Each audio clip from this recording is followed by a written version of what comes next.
Hi, welcome to the Freeman Conversations. I'm Fred Landido, your host this afternoon.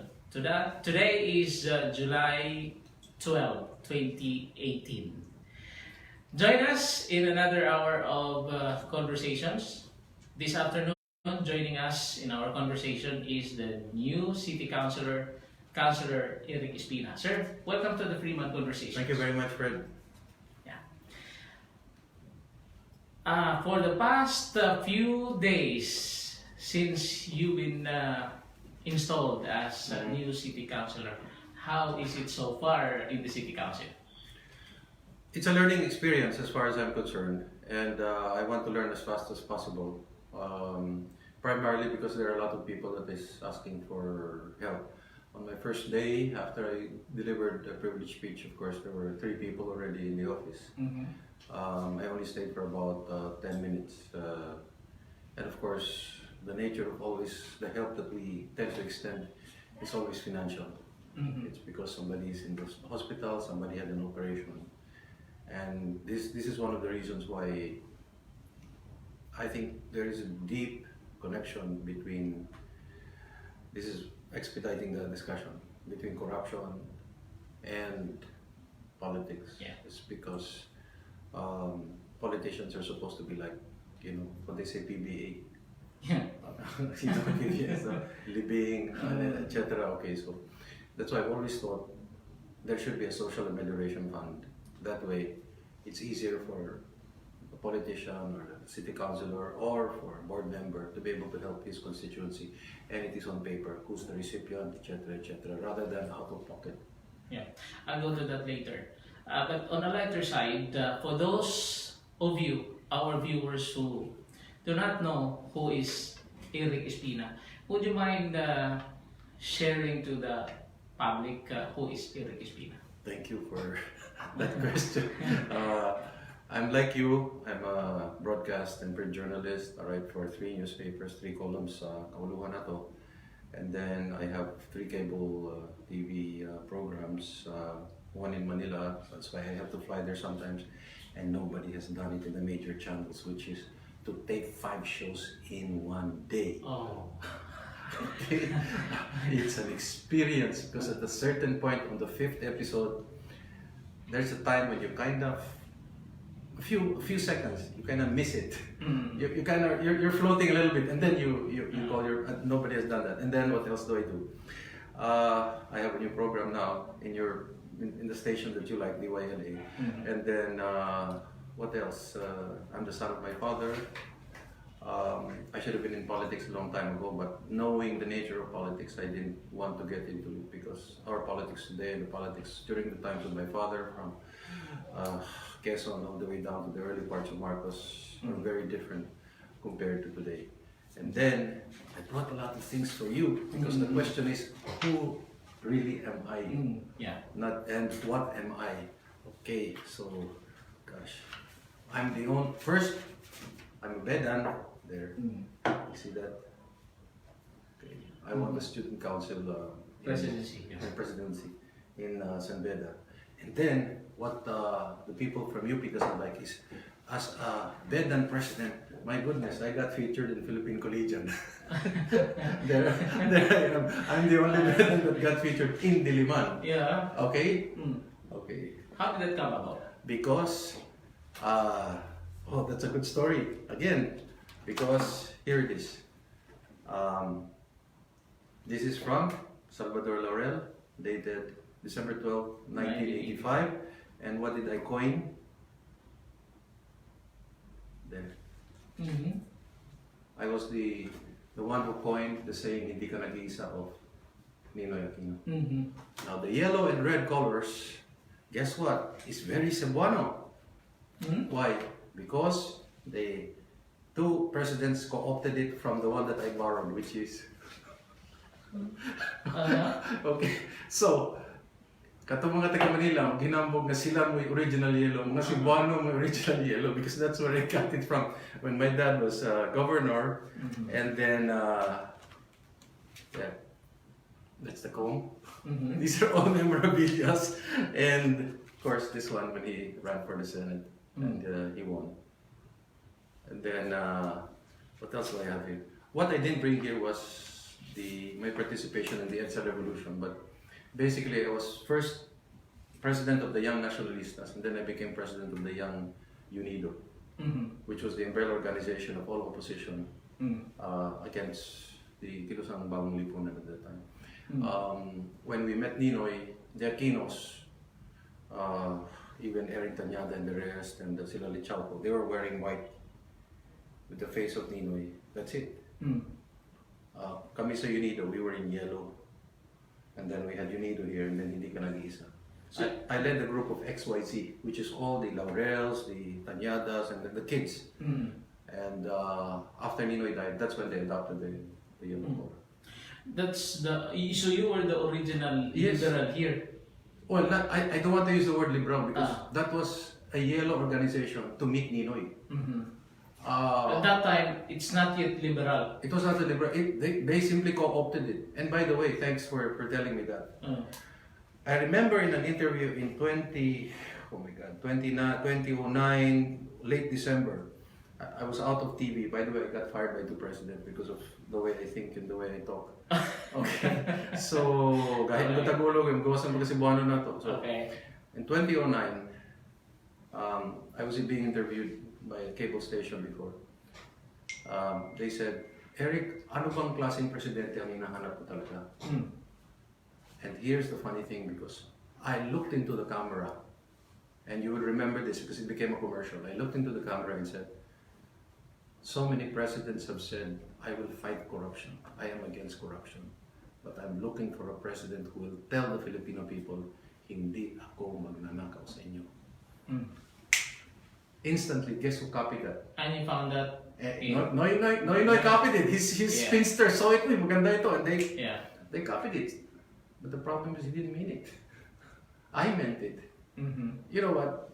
We are often heard of because of our successes. He's good, he's bright, he's this, blah, blah, blah. But you know, it's your defeats and your sacrifices that defines you. That's the pruning process of your character. That's the part where nobody sees. It's in the quietude of your mind, in the silence of your rooms, when you make those sacrifices. And what kind of sacrifices? The sacrifices that count, especially when there is great advantage in front of you. You know, when I was president of the council in Sabeda, one of the challenges was we were graduating. So they offer you, Suarez, Dominguez, sir, you take our contract because this is for the graduating class. Kabalo ka na, no? Nasa rings ba? Muni ang quota. And then, sir, kung kami mong kuhaan, sir, libre mo sing-sing, sir. And then, kada usa na ila-ila ba? Or sir, kanima ako may hataw, blah, blah, blah. And then I kept quiet, oh my goodness. And then when I arrived home, my mom says, your brother has a proposal for you for your graduating class. I said, oh my goodness. So guess what I did? What did you do? I said, look guys, these are the contracts. I told all the seniors, these are the contracts, these are the prices. Bahala mo kung sa inyo piliin. That ended it. You were never elected as public official ever since. You want us to know a secret? I gave up being youth congressman. As Young Unido president, I gave it to my vice president, which is Al Ignatius Lopez, who met in the Consultang Kabataan in Laguna, and that's how the SK came about. He became congressman. I could have been mayor of a city in Manila at a very young age because I was very, very active in politics. Nene Pimentel, my father, Corey's side, Unido side, guess what they were discussing?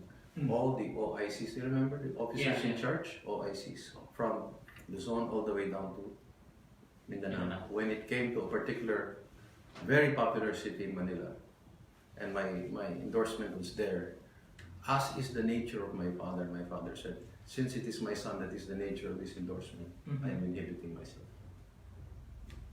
And so it became, what happened was, of course, Nene's endorsement came about, and he became mayor, and his family continues to be mayor in this very big city. Those are some of the sacrifices, aside from being arrested twice. Johnny Marcelo? Yes, because I was LFS and I was CGP. I was senior editor of the Bedan also. Okay. And then when I ran for president, guess who became my vice president? Oh. The editor. Join me. Nabalitan mo. Okay. Yeah. That's how it was. Oo. So, ano siya, illegal assembly and distribution of subversive materials. Pero while you were very active in politics when you were young, and it never occurred into your mind na mo, lansar ka, mapapili ka o public office, then how come karoon yung panahon na you decided to accept the nomination?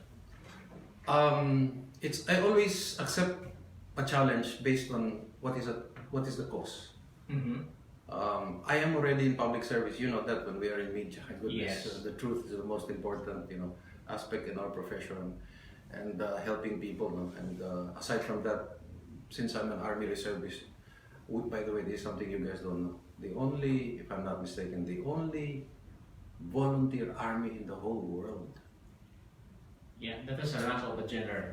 In the whole world is the Philippine Armed Forces. We are free. We don't get any allowances. salaries. Okay. We don't. This is the only army that is volunteer, Mm-hmm. and we do charity work, and of course we don't toot our horn about it. So these are my dedications. Basically, public service doesn't have to have a title to it. This one was a challenge.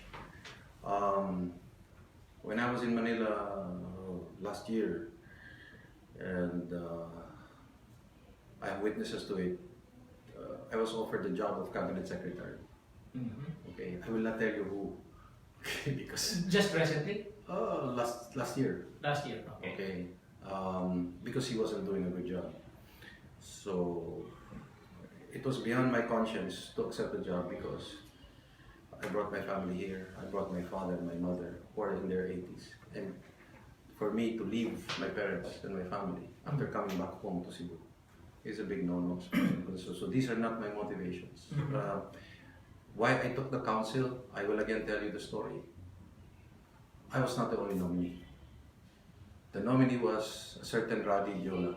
Right, yeah. Iradi. But let's not forget also that this was under the initiative of James Cuenco, Mm-hmm. because he saw the majority in the council was very, very precarious. So I told Radi, I don't have quiet title if I aspire for the position. You do. Because you ran in the last elections. Correct. You have priority. You should take it. I didn't only say it once, I said it 4 times. The 4th time was in Buhing Calvario in Guadalupe. I said, bye, you take it. Mm. And I'll be fine where I am. I'll help you guys all the way. But I don't know what happened. Maybe God intervened.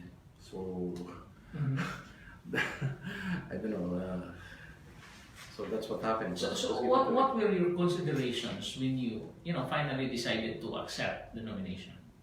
Well, because there are a lot of pending measures which requires judicious majority, effective fiscalization, especially with big budgeted proposals. Mm-hmm. And I'm always a sucker for joining causes which has integrity and the fight against corruption. Mm-hmm. Those are always my motivations. Public office, but this is just an add-on as far as I'm concerned. Okay. So the way I see it, is corruption now in the city hall enough to motivate you to accept that nomination? I won't answer your question directly. This is what I can say.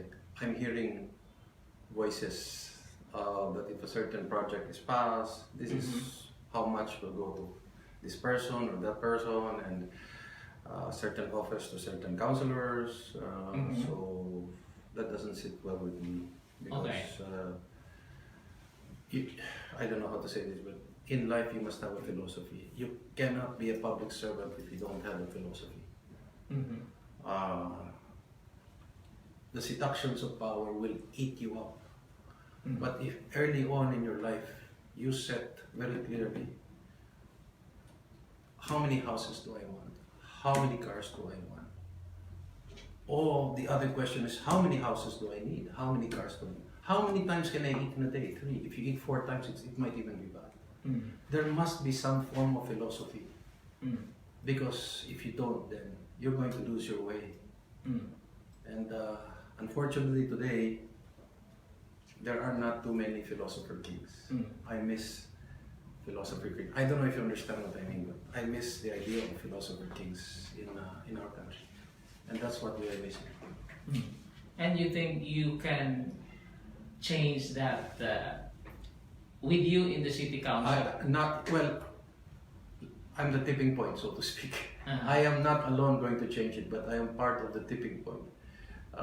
Because I was chosen. But it could have been Roddy. It would have really been fine with me, my goodness. I'm fine with every time we have Bueng Calvario in our house. Oh, it's so fun because that's a great blessing, my goodness. The reenactment of that. I agree that you said a while ago that there were several instances that you were offered you were offered mas grabe pa nga mga position but you declined. So it makes me wonder, how come for this city council nga ni-decide mo ka nga mudawat and you said because of nakadungog kag mga sangil sa corruption. So that's why I'm asking, ingana na ba ka grabe ang imuhang nadunggan nga corruption sa City Hall sa pagkakaroon for you to decide nga naatingali ko mabuhat ini? Fred, ay mo nadunggan pareha sa ako. I didn't hear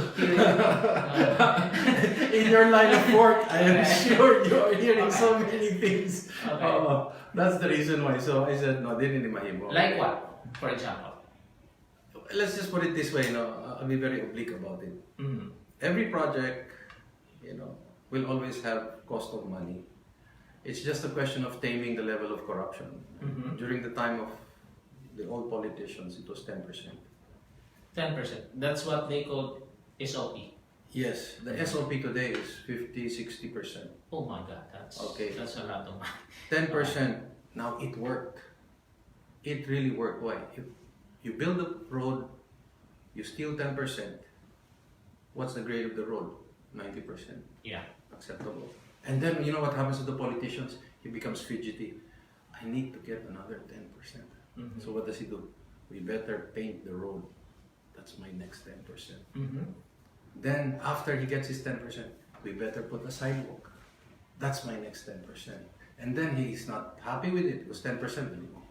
Let's put flowers. Let's put flower pots. Yeah. Another 10%. Of course, the flower pots will die without watering. Yeah. That's another 10%. So when people go there and they see the improvement, they say, "Uy, may ni siyang mayora, may ni siyang executive. So daghan man siyang pabot, sidewalk."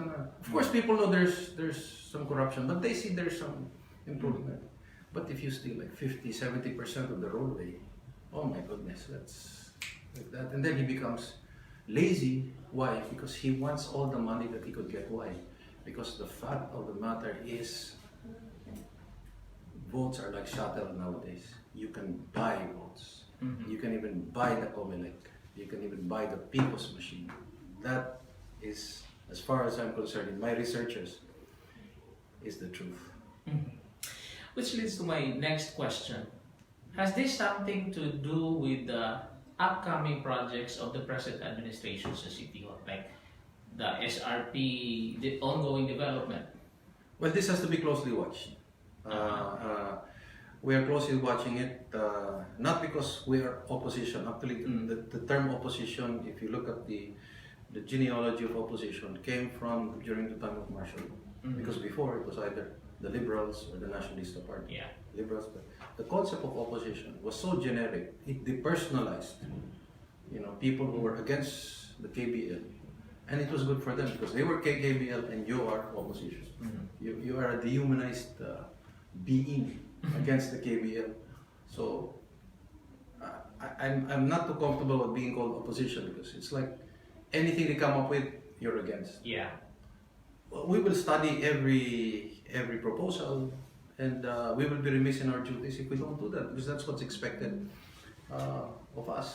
So am I to understand that because you belong to Team Rama, it does not follow that you will always be on the Team Rama side in deciding sa mga issues diha sa City Council? I will vote with my conscience, obviously, because that's the oath that I've taken. I know I put my left hand on the Bible, and it's very dangerous to take an oath before God and not mean it. No? So if it's good for the people, why will we stand against it? If it's we will do it. We will follow it. And there have been many times where the opposition or Team Rama has even supported some of this legislation that they've come with because it's ayaw mas mga tao.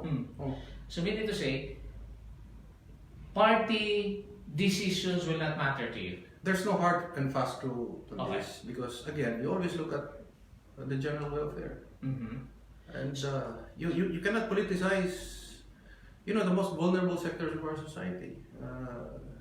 I've said this many times: the young, the old. Why do I say this? You think just because you think politicians think when they are corrupt, they're stealing from government. No. They're stealing from the very young, the food that's supposed to be given to the very mouths of our children, and the very old. These are the people that we always steal from. And when you steal from these people, your soul will be damned. That's the fact about it. Okay.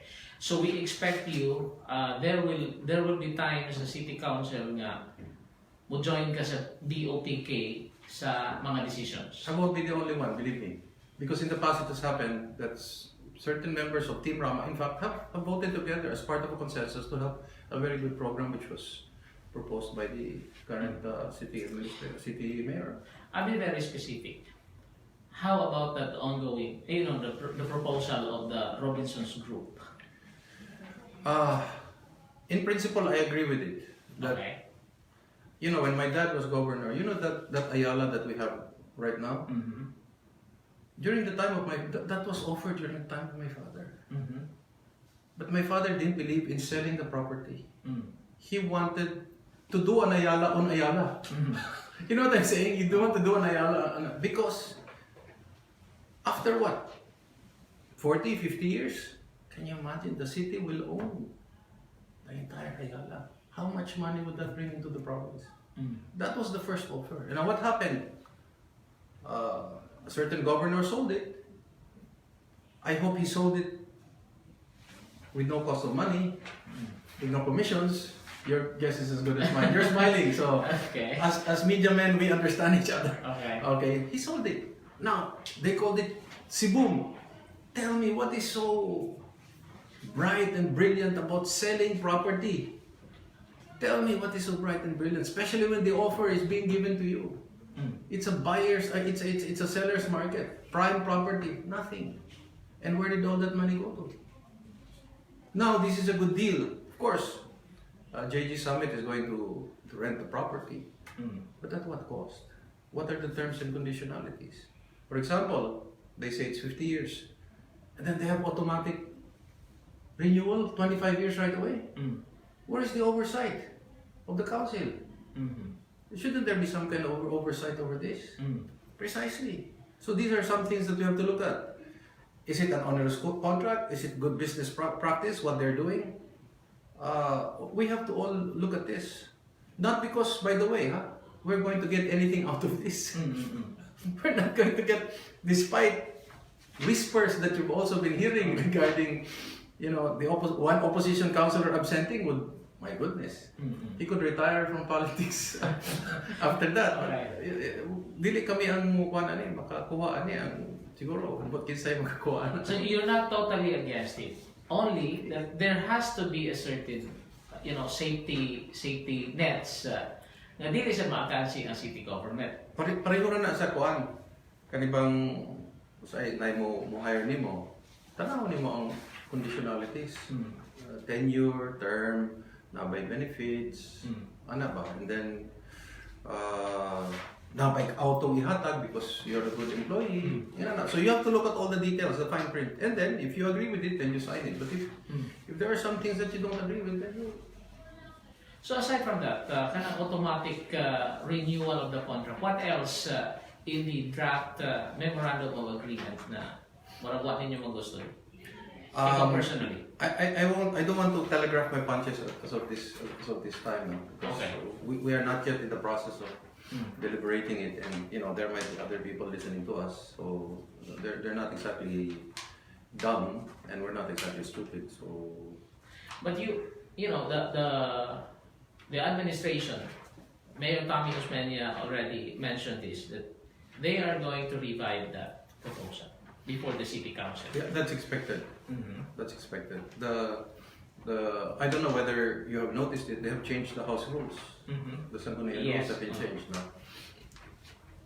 You're smart people. Tell me you don't smell anything with that change of the regulations. That usually you can revive a certain measure if you oppose it.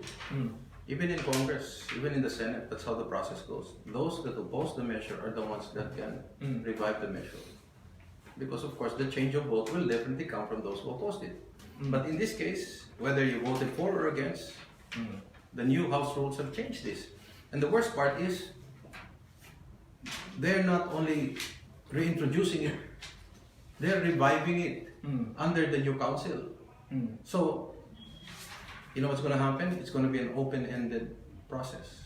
Why? Because every time the majority change, they pass it now, tomorrow if we become the majority, we reject it. There is no finality to the lawmaking process.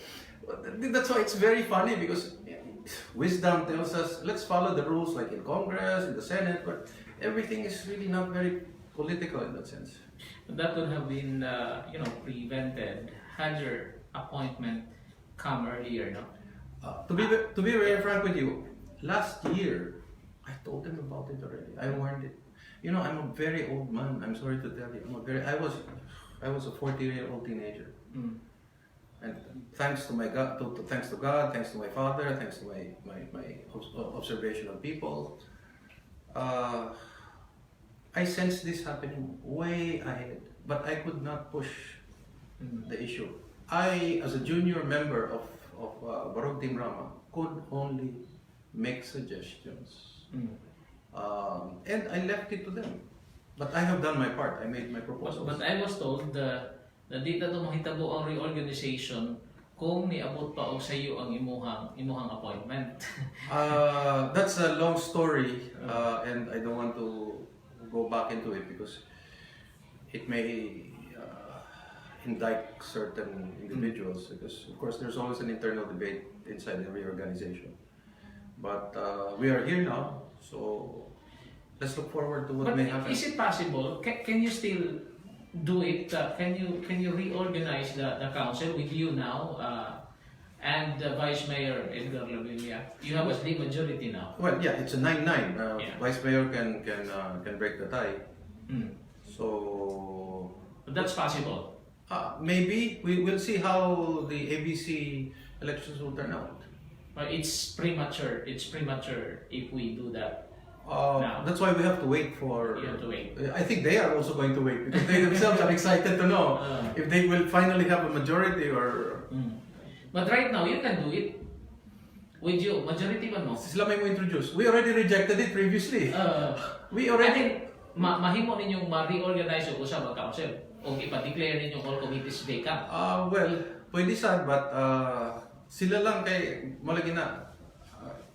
My training also as a reservist tells me there's such a thing as chain of command. You know, you give proposals and you let the pasag tani mo makadagkuan mo desisyon na. But that is not part of the discussion right now. Not yet. I have not heard it. What I have heard is moral lang tagkuan ani siso ani magana-ana na yung konseho ani. That's what I've been hearing. So it's a funny situation. It's really a funny situation. Okay. So unsay ato mapaabot nga imong buhaton sa City Council? Like, what are your priorities in the City Council? I think I've stated this already. Education, hospitals. Nagkasabot mi ni konsehal Freeman na ang akong gusto mag-ampo tanga di lang sa hospital, public hospital, city hospital. Yes. Kaya murag usa ra may giplano, di ba? Also, nga man di man duha sa norte o sa south. But that entails a lot of funds.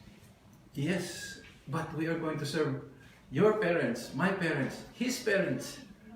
That's a good fight. And where do you think the city will get the funds? We'll have to make do. We'll have to look for a way. Because what is the price of your mother? What is the price of your father? What is the price of your grandfather? If you can answer that question, then we'll simply say, okay, di na lang tayo mag-hospital. This is all about really public service. And then you talk about schools. Can you imagine sa Mandawi na sila ilang public City college? college, yeah. Cordoba, nasa sila kaugalingon. Cebu City, the Queen City of the South. But they have the scholarship program. Yes, pero garbo ko na ito nga natay atong kaugalingong college. And even if you talk to the ordinary people, they tell me, sir, kinala natay atong kaugalingong eskwelahan. Kaya nga no, sila may kuan, makabenepisyo ka na. Diba? And then the best part about it is, I have nothing against katong mga bright kay nga mga langyaw magikan sa laing kuan, laing parte sa Pilipinas, pero kanang mga taga South ug North, sila may nagbayad og buwis, sila po intang may makatilaw sa ilang kaugalingong patukod ng mga eskwelahan ug ospital. It makes so much because right now, sometimes the scholars are coming from. We have nothing about that. If you deserve it, go ahead. But I'm saying let's also put a little emphasis on the people from the north and south and Cebu City who are paying the taxes to be able to enjoy these benefits. I bet the administration will say, Walay kwarta. Watay kwarta na atay project nganong inyong mababagan. Which one is this? The proposal for wala kami ibaba. It's just the terms and conditionalities. That's why I said in principle, I agree. All projects for development are good. For employment, for whatever, and then down the draft benefits for our people. But again, you have to look at the conditionalities. Is this an onerous contract? Yes or no? That is the final analysis. So, I agree, let's get married. But then the girl will say, so may sanina na ako. So may sing-sing na ako. You know what I'm saying, no? I agree, let's get married, but wait, do we have the funds? So, asa man ang akong bridal shower, asa kisa may pila mga guest? Mag-away mo, 200. Ako po, 100. Alkansi ko. So, you know what I'm saying, no? I'm just simplifying it for the audience so that they can understand that we're not against the wedding. We just want to see the details. So, kung sa imong tanaw, kanang imong plano ng mga programa, hospital, city college, how will you be able to achieve that? Well, first is we have to look at sources of funding. We either borrow, we either look at business taxes, uncollected. By the way, there's daghang bet ang ikuhang mga yuta nga ulay bayad-bayad o kuan na bang real estate taxes. And I think we came up to December. You can pay if you are in penalty. You know how much we can get if these people will pay 600 million. All the live-in properties? Yes, all this nga bang penalty ba? Wala ni bayan sa real estate. Yeah. 600 million already. And kaya giyatagan na nato sila, wala mo kabayad last time. O sige, we'll give you up to December to pay for all that. Awa pa na malibi. Gilibi na. Wala, nakuha na. Pero, nakuha na sa, pero sige, we will give you a chance to pay. To redeem, yeah. Okay. We are government. We're not supposed to be real estate brokers. So, okay, so imagine na kay 600 million. We can start with all this. Inana ba? So, but you know, dindat kayo ng plano. One more hospital probably in the north. One in the south. And naman tayo CCMC. But right now, the problem is, wapagani kahuman ang city government sa CCMC. Ongoing pagani ang construction. And then, magunahon na sa tao og kung nanang CCMC, usan na lang atong taon. Di ba? Usan na lang. Hindi na. So, nalaman na. So, usan na lang. One more. Inana na lang. Pero, you know what I mean, no? Kanang hospital has been fraught with politics again. And it was halted for a while, and then it became unpopular to hold such a good project, so ilang ipadayon. So, again, at the end of the day, believe me, it's all about keeping your integrity. Believe me, if a leader will not steal, you can call each one into your room and you can BS them. You can even tell them, I'm not even doing it. BS you. Or as Digong would say, PI ka. Ikaw pang magnanakaw. Leche ka. And then, word gets around. You say, ayaw yung pangawat kay si boss, wala na nangawat. Mangawat na patay kita rin. Word gets, believe me, word gets around. Why do I know that? Because our family, my God, my father's governor, senator, or secretary of public, we know the temptations. I will cite you one example. My father was secretary of public works, transportation, communication. My brother came. Dad, if you sign this, at that time, God's sakes, 60, 67, I think he would have 3 million pesos. And that's already a lot. Yes, what did my father say? Kisay ko ano mo anay, then he gave the name. He said, suti ng imong tao na di na pwede. Kani, tell them we're not like that. Kana musulti ra po. Nakita na tell them we're not like that.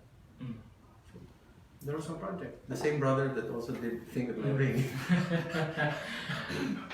For our Facebook viewers, you can join us. You can join our conversations. Just type your questions for our guest this afternoon. We have one question from Hero Nino or Nemo, our viewer. How can you be of help to the city of Cebu?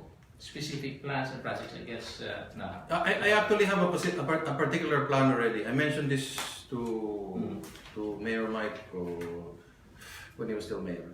He wasn't able to catch on to it as quickly as possible, but President Duterte is already along that way. I just don't want to blurt it out because sila may makakuha. So, mapolitika na po. In my case, kinasingkasing ko niya, I mean, every barangay will be able to make use of it. For disaster, for emergency, for national defense, territorial defense. So I'm thinking along those lines.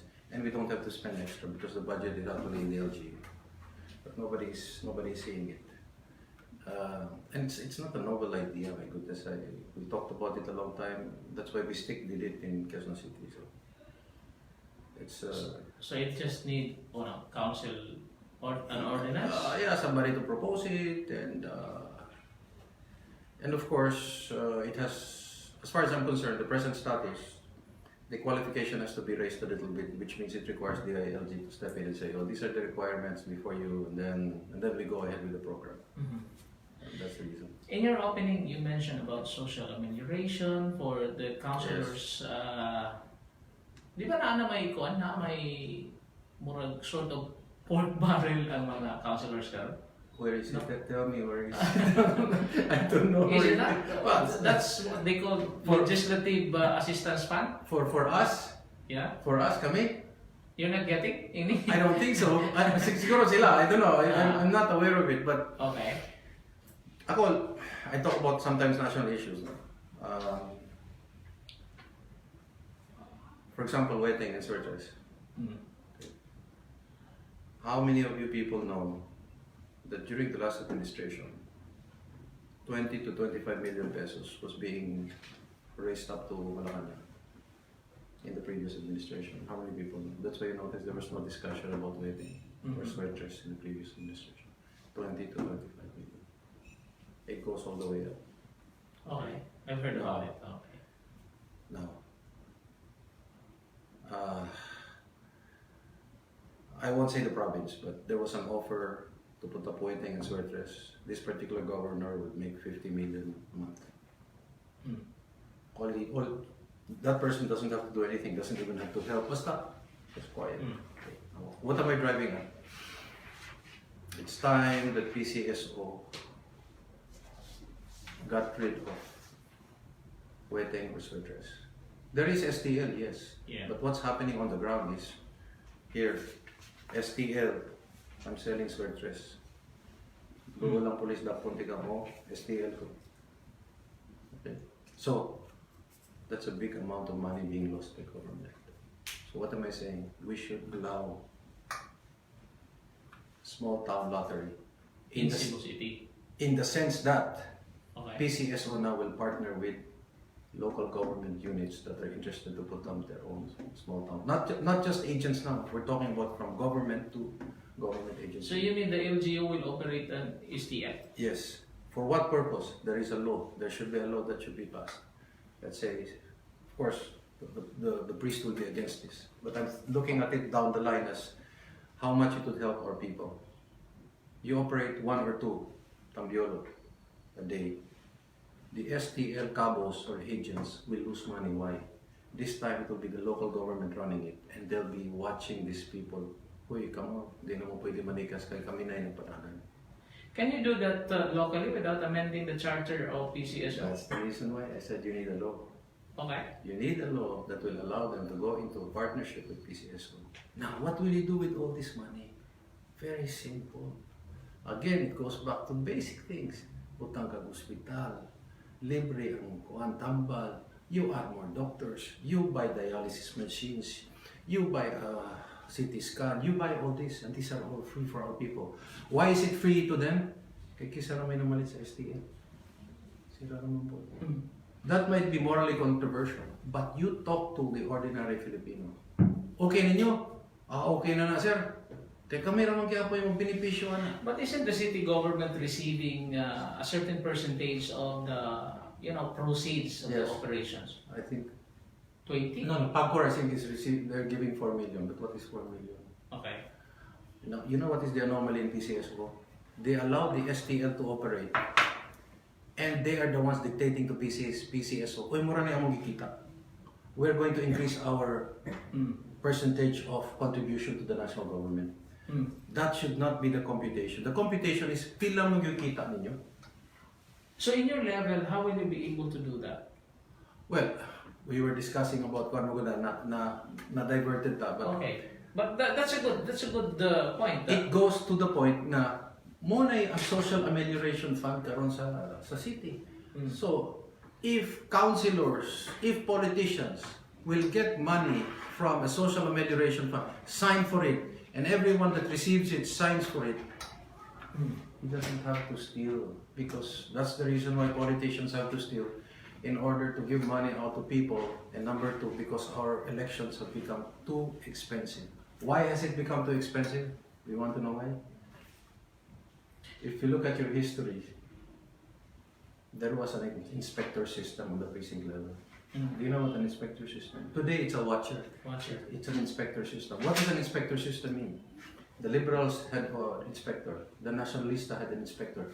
He had voting rights within the precinct level. He could object to the proceedings. And what makes the politician viable without having to steal much? You want to know why? They were civil servants. The inspectors were not paid by the politician. They were paid for by government. The purpose of which is to strengthen democratic processes and party politics in the Philippines.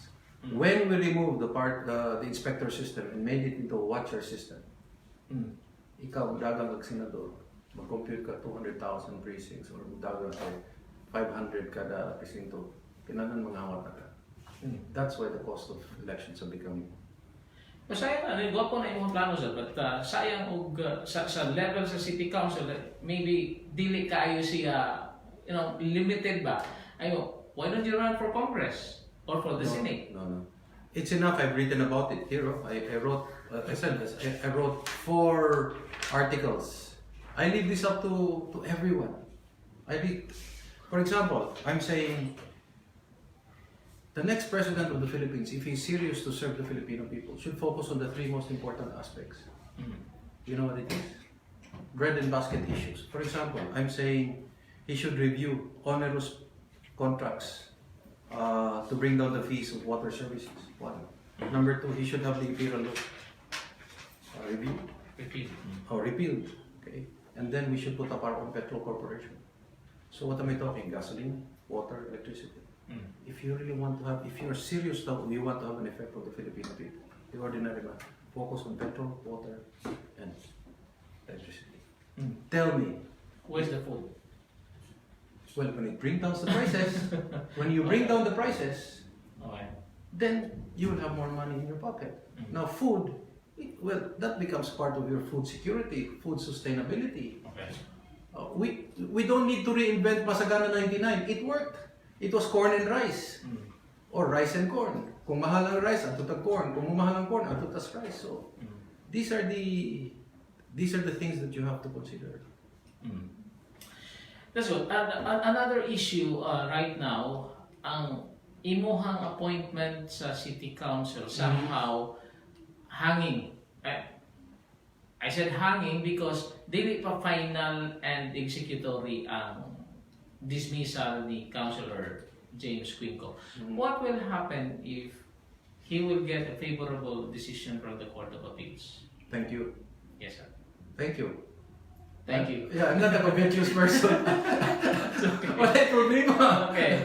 So, remember, again, you have to go back to not just who Erik Espina is, but what am I as a person? It must be beyond this. You know, the conversation should not only be who I am, but what am I? I'm not a covetous person. Thank you, my goodness, I can go back to writing. I can go back to my mental meanderings of what this country needs, what the province needs, and speak out from my heart. So you do not have any plans na, you know, elect or elected position in the next election? I leave that up to, again, the group. Because personally, and you know, this is one idea that I've been floating around with the other councillors. There should be only one mayoralty candidate. Okay, there should be only a one-on-one. Because kung magduha sila, adi namin managan, bahala sila. So that's your condition? It's suicidal. Why?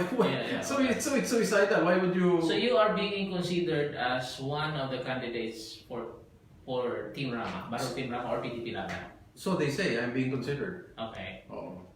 But you know, this is nothing new to me. Again,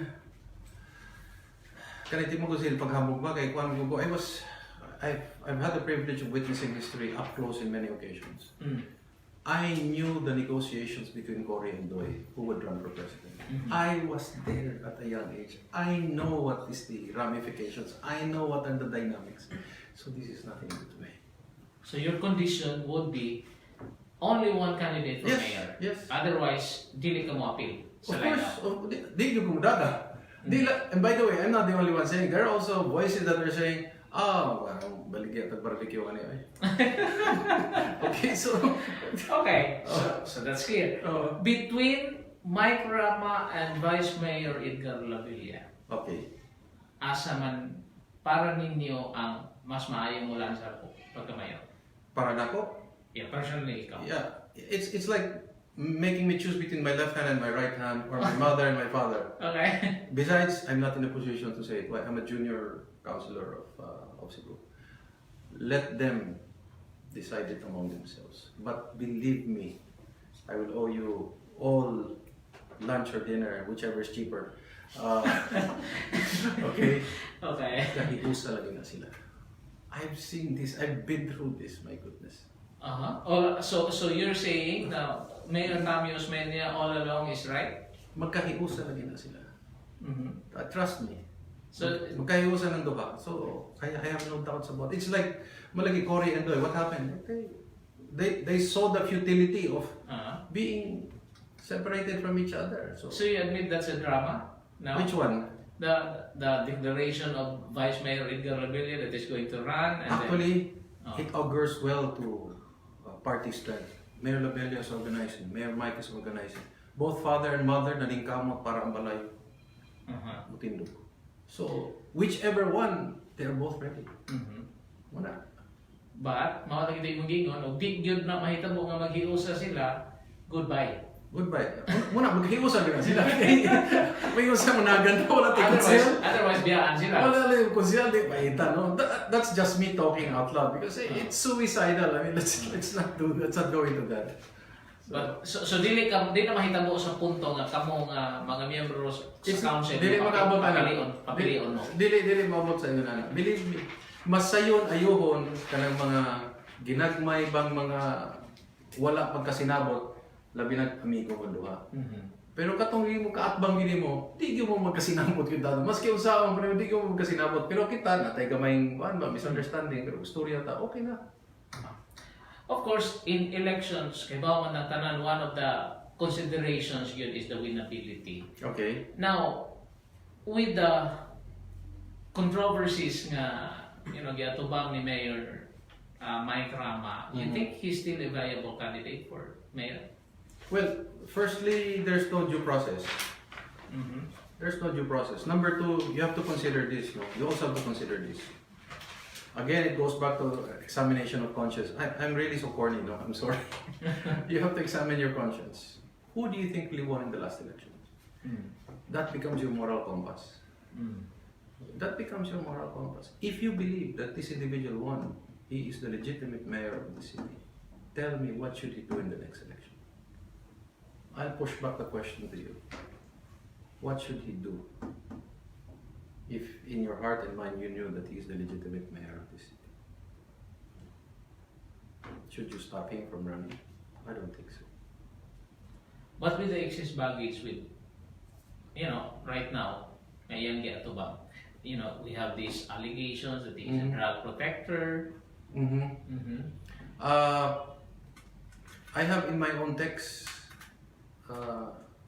what Jaguar has been doing, to whom he delivers the money, who are allegedly there are police officers with him, where he delivers the money, and the witnesses are still existing. I even have the area, the barangay, where these people can be found.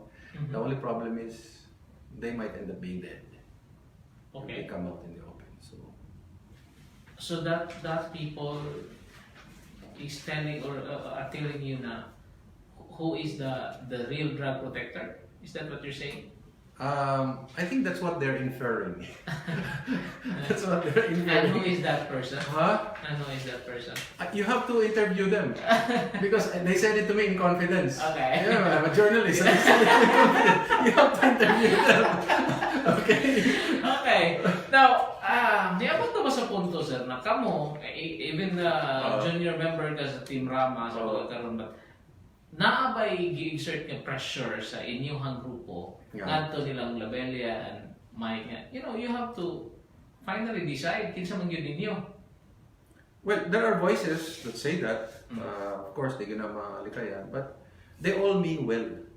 In short, uy, ninyo bitaw ta, ay na mo pag-away, balik kayo lang mo maupa. Muna na ba? How are they taking it?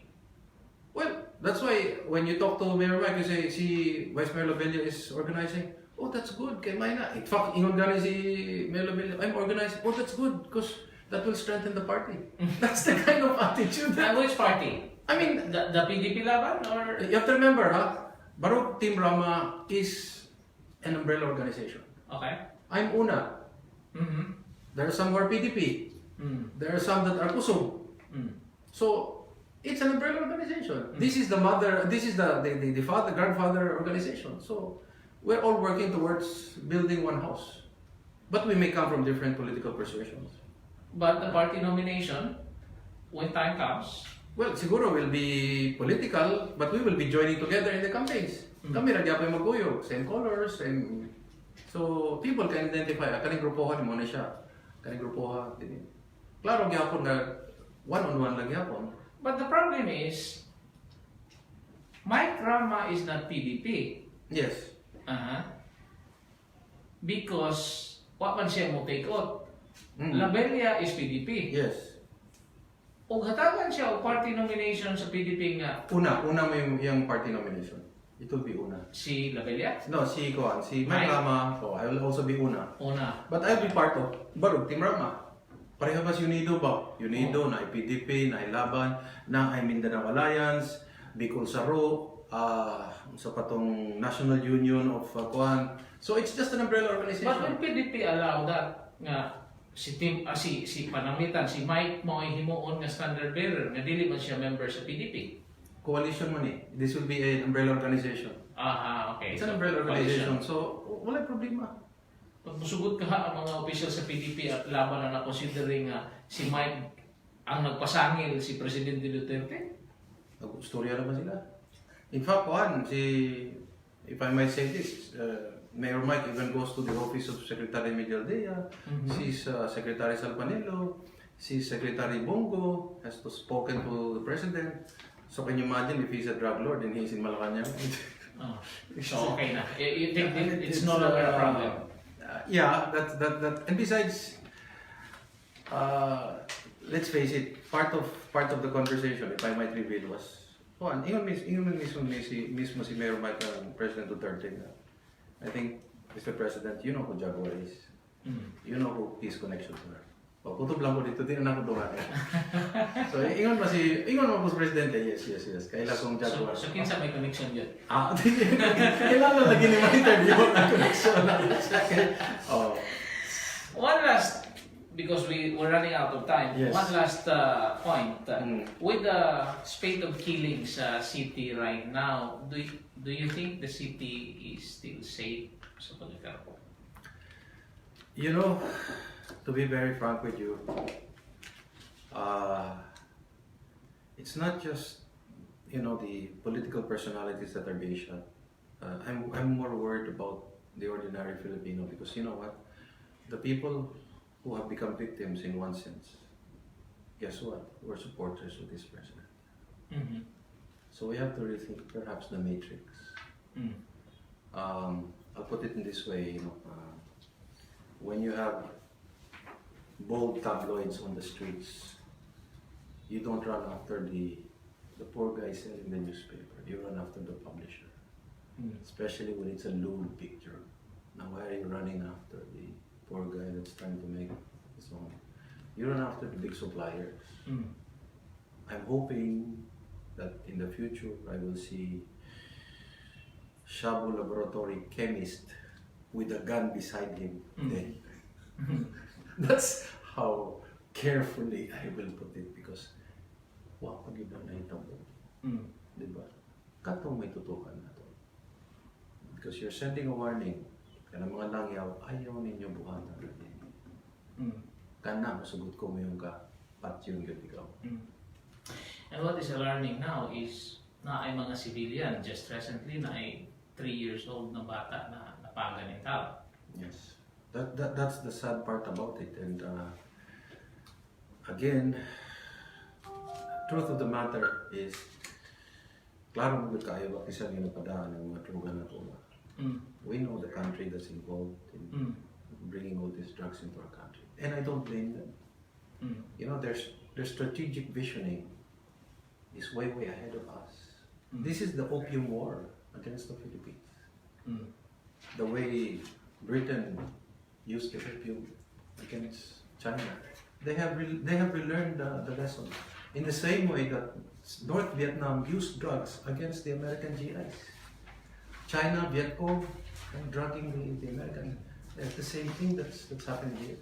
But with that being said, again I will say, because of the strategic nature of what's happening in West Philippine Sea, if Magellan was alive today, and he saw 3 big ships with cannons, with big sails, baruto rin ako, kaning kwa lang ni ako, sundang lang ni ako, may mo ko, hadlo ko, and matay magminta na ano. Was that the attitude? That was not the attitude. So, in the same token, we cannot go beyond our borders to find wisdom and courage. By the way, Lapu-Lapu was an animist, he was not Muslim, for those who do not know. Alright, your parting statement. Salamat kayo ninyo na you interviewed me, and you did a good job. You really Thank did you. a good job. Nalipay ko, you did a good job. And I expect that of you. It should be that way in order that, you know, at the end of the day, the greatest threat to national security, to the existence of this republic, to our city, is when the truth is finally unveiled. Because then, even gods will fall. Thank you very much, Councilor Erik Espina. Thank you for joining us this afternoon. We invite you to join us again in another conversations. Good afternoon. Yes.